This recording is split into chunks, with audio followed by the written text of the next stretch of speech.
If you want to keep your outdoor spigots good and operational and not busted like this, stick around.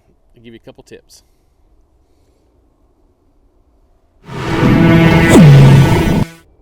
First, you want to make sure that all your hoses are disconnected and there's no water left inside of the spigot.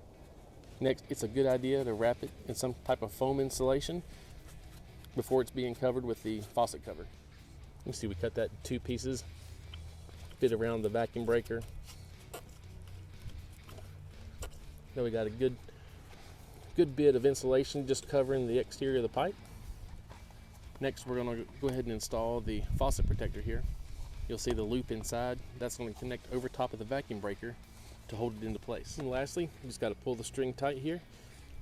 There's a little button on top of the, see, you press the button, pull the string, pull it tight to your house. Now you're good through the winter.